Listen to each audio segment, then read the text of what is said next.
Hello, and welcome to Unbuilt Giants, a series that looks at the development and demise of some of history's most notable and sometimes bizarre skyscraper projects. Las Ramblas Resort was one of the most evocative, unbuilt Las Vegas projects of the mid-2000s.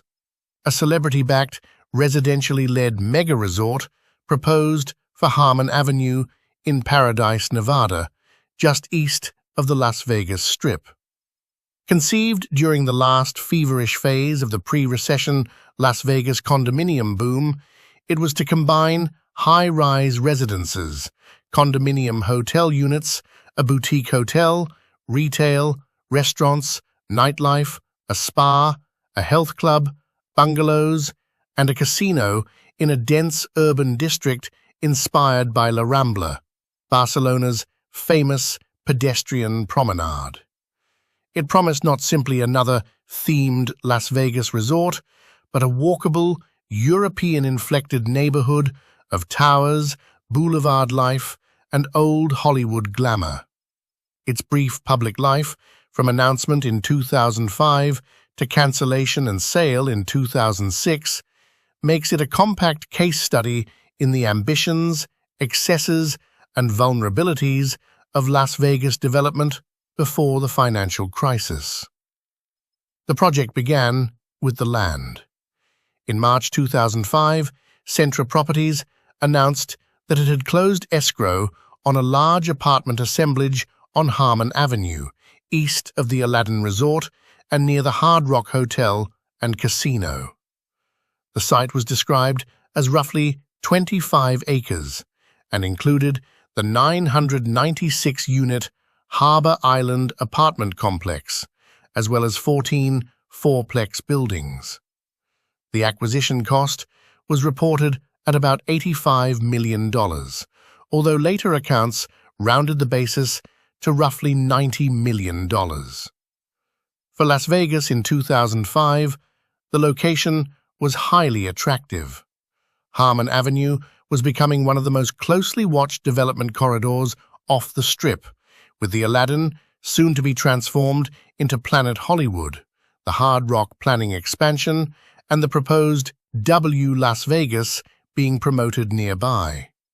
The land was large enough to support a master-planned project rather than a single tower, and its position just east of the Strip allowed the developers to market proximity to Las Vegas Boulevard, while imagining something less conventional than a casino box with attached hotel wings. Centra partnered with Related, whose Las Vegas, New York, and Miami connections gave the proposal greater scale and credibility. The early version was announced as a $2 billion mixed-use resort complex of high-rise condominiums and a boutique hotel, with the possibility of a casino. Kenny Sullivan of Centra described the intention as an amazing project, and the early planning language already contained the idea that would define Las Ramblas, a main street running through the middle of the property, modeled on Las Ramblas in Spain, with residential development above an active street scene. In contrast to older Las Vegas projects that internalized activity within casino floors, malls, or themed interiors, Las Ramblas was presented as a place where the street itself would be the theater. Early designs suggested 10 to 12 high-rise buildings of around 28 to 32 stories, though exact heights were not then fixed, and as many as 3,500 condominium units. The developers expected to submit plans to Clark County in spring 2005 and hoped to begin the first building in early 2006. The scheme became nationally known in August 2005, when George Clooney and Rande Gerber joined as investors. Clooney brought Hollywood celebrity, a strong association with Las Vegas through Ocean's 11, and a public image of urbane sophistication. Gerber brought nightlife and hospitality credentials through clubs and lounges in several American cities. Their involvement changed the tone of the project from a large real estate development to a cultural story. Clooney and Gerber described a desire to revive the feeling of old Vegas, not in the sense of literal nostalgia or heavy theming, but through glamour, romance, smart dressing, cocktails, entertainment, and a rat-pack aura.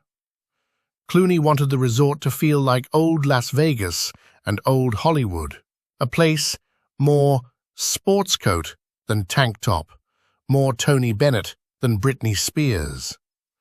Gerber insisted that the pair were not merely lending their names, but investing serious personal money and helping to form the vision. The celebrity element also produced one of the most memorable episodes in the project's publicity, the possible involvement of Brad Pitt. Clooney and Gerber discussed the idea of Pitt investing or helping with design, and contemporary reporting suggested that Pitt had seen the plans and that the developers were entertaining the idea of his designing one of the buildings. Later accounts make clear that he did not ultimately become a project participant. Even so, the rumor fitted the project's image. Las Ramblas was marketed not only as real estate, but as a stage on which developers, actors, nightlife operators, and architects could together create a more stylish version of Las Vegas. Full-page advertisements reportedly presented Jorge Perez, Clooney, Gerber, and James Stewart in a rat-pack-like manner, reinforcing the idea that the development was selling an atmosphere as much as a floor plan. The architect associated with the project was Arquitectonica, the Miami-based firm led by Bernardo Fort Brescia, and known for large mixed-use, high-rise, and urban resort work. Design material connected to the project describes a very dense plan on a site of about 26 acres, organized into blocks and lots around an activated walking boulevard. The design was loosely based on La Rambla in Barcelona, but it translated that precedent into a much taller, more commercially intensive Las Vegas form. It also drew comparisons with Lincoln Road in Miami Beach and 3rd Street Promenade in Santa Monica, places where strolling, shopping, eating, and people-watching were central to the urban experience. In Las Ramblas, this pedestrian spine was to be lined with restaurants, retail, and entertainment, with towers and residential uses rising above podiums. The aim was to create bustle at ground level rather than a sealed resort environment. The plan specifications evolved as the project was promoted. By late summer 2005, the estimated cost had risen from $2 billion to $3 billion as the program expanded. The most widely reported version called for 11 high-rise towers on more than 25 acres, containing about 4,400 total hotel, condominium, and condominium hotel units. The completed development was expected to include a 300-room boutique hotel, 2,764 residential condominium units, 1,326 condominium hotel units, and 19 bungalows. Phase 1 was to include 4 towers, a hotel building with 300 rooms and 370 condo hotel units, a second building with roughly 556 or 560 condo hotel units, and 2 gateway condominium towers with 285 and 344 units. The overall complex was generally described as around 8 million square feet, although design material gives a more precise figure of about 7.87 million square feet, excluding some garage considerations. That same design material describes a 26.31-acre site, a 4.73 floor area ratio excluding garages, 5 blocks, 12 distinct lots, and towers reaching up to 450 feet. The internal program was ambitious. Las Ramblas was to contain residential condominiums, resort condominium units, a boutique hotel, a casino, retail, restaurants, nightlife venues, a spa, a health club, conference and ballroom uses, pool decks, private cabanas, landscaped amenity decks, zen gardens, tennis courts, exercise yards, private patios, and terraced bungalows.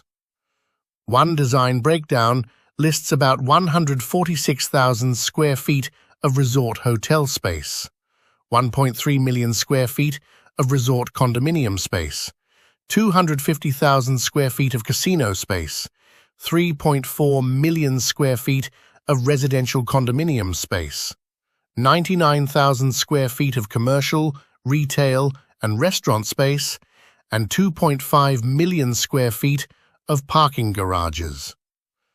Other contemporary press accounts gave a smaller casino figure, often around 48,000 square feet, with some local reporting suggesting a range of 30,000 to 40,000 square feet.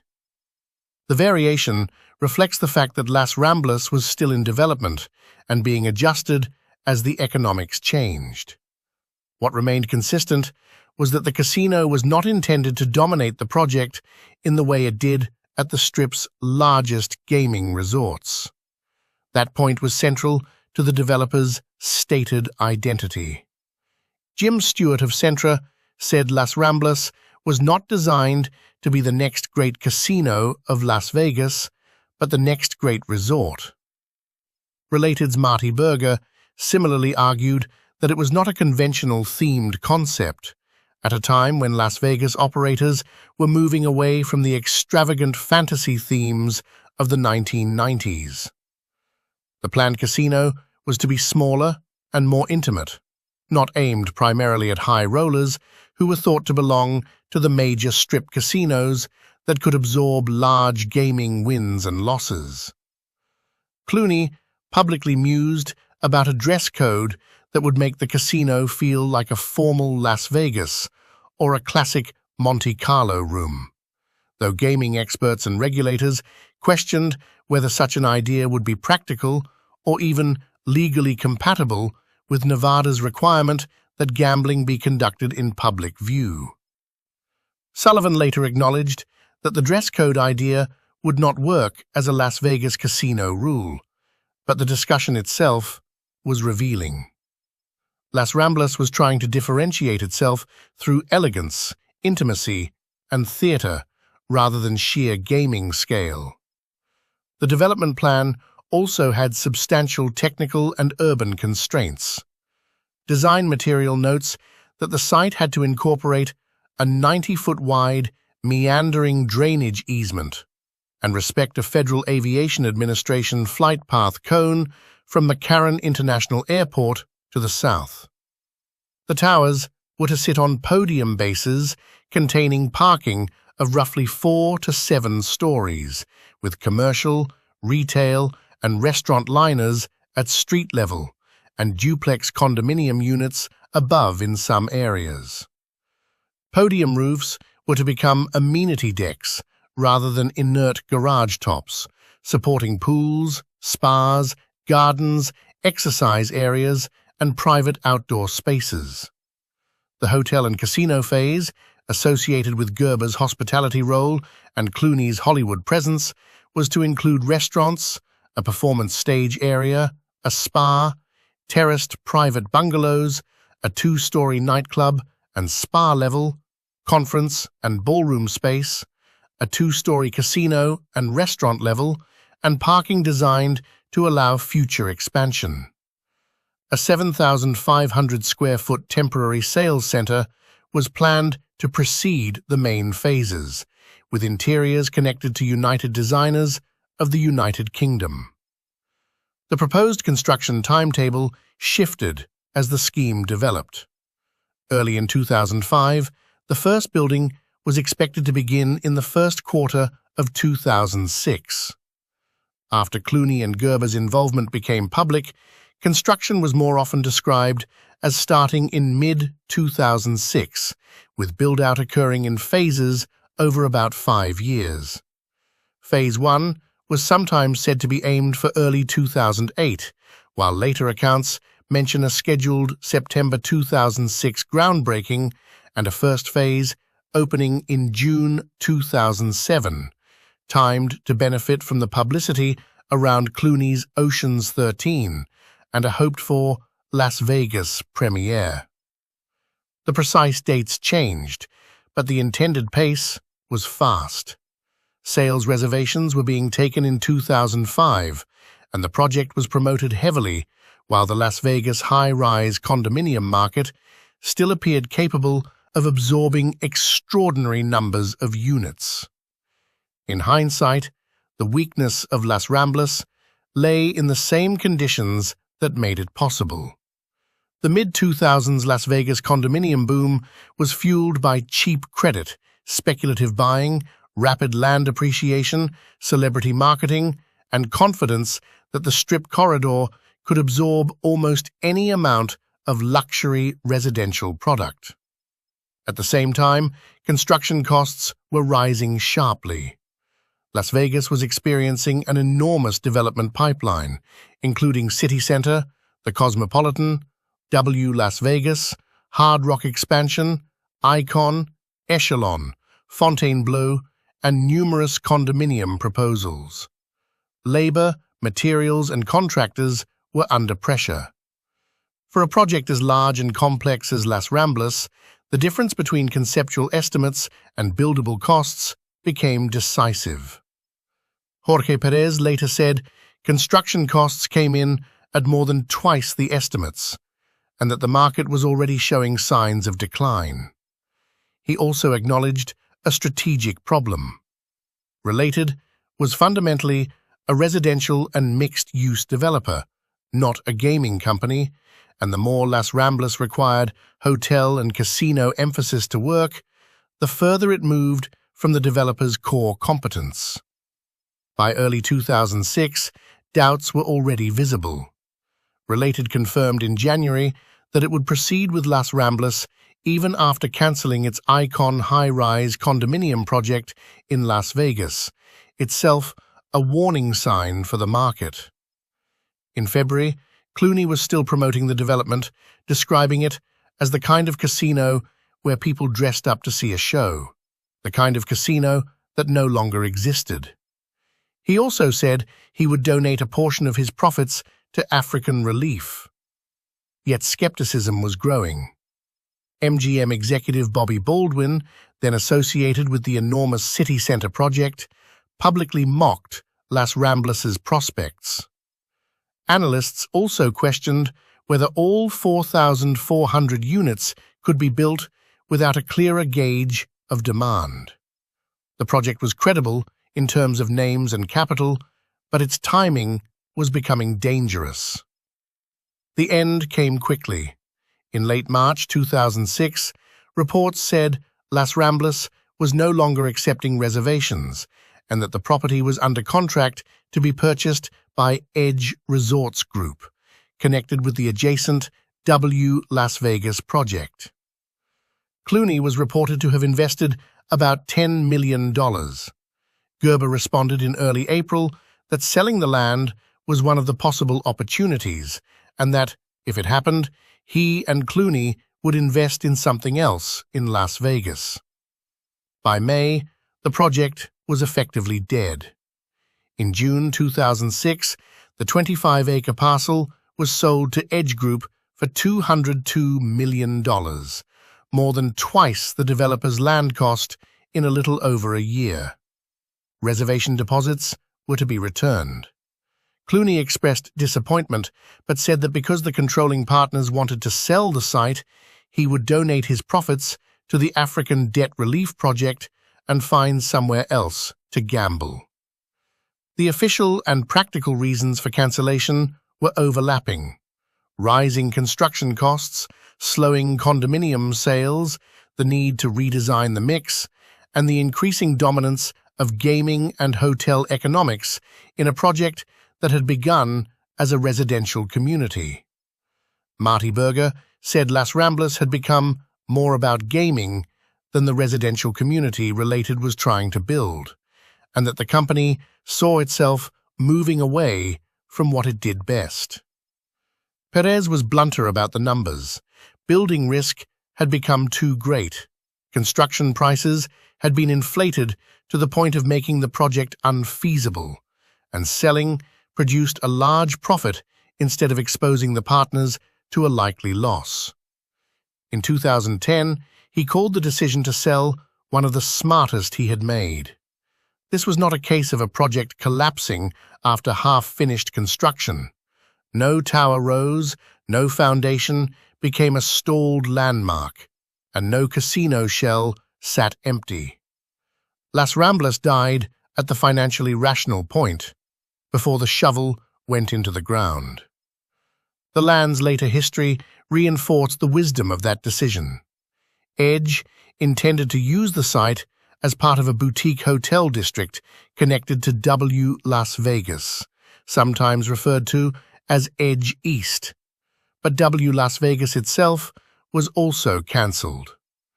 The Las Ramblas parcel became part of a larger assemblage of about 60.8 acres, with neighbouring development parcels, including land once tied to a D.R. Horton scheme.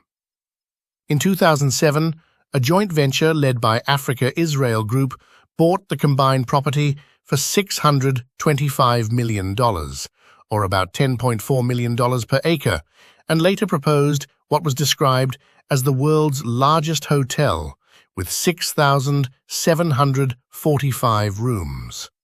That plan also failed, and the venture defaulted on its loans in 2009.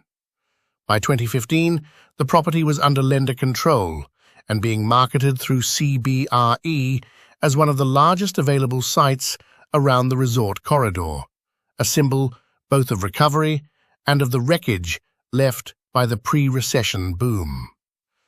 The land had passed from Hollywood dream to speculative canvas to distressed asset. In conclusion, Las Ramblas Resort was a vivid product of its moment. Glamorous, dense, expensive, media-friendly, and highly optimistic. It promised 11 towers, thousands of residences and hotel units, a boutique hotel, casino, spa, nightlife, bungalows, and a Barcelona-style pedestrian boulevard on Harmon Avenue, all wrapped in the language of old Vegas elegance and new urbanist street life. It was ultimately not built because the economics turned against it before construction began. Costs rose, sales weakened, the casino component complicated the residential vision, and the land became more valuable to sell than to develop. Its cancellation spared its backers from the deeper losses that soon engulfed many Las Vegas projects, but it also left behind one of the more intriguing what-ifs of the city's boom years. A resort imagined as a boulevard rather than a box, and as a Hollywood-inflected neighborhood rather than simply another casino. Thank you very much for watching this video. If you enjoyed it, please hit the like button and consider subscribing for more episodes coming soon. See you next time.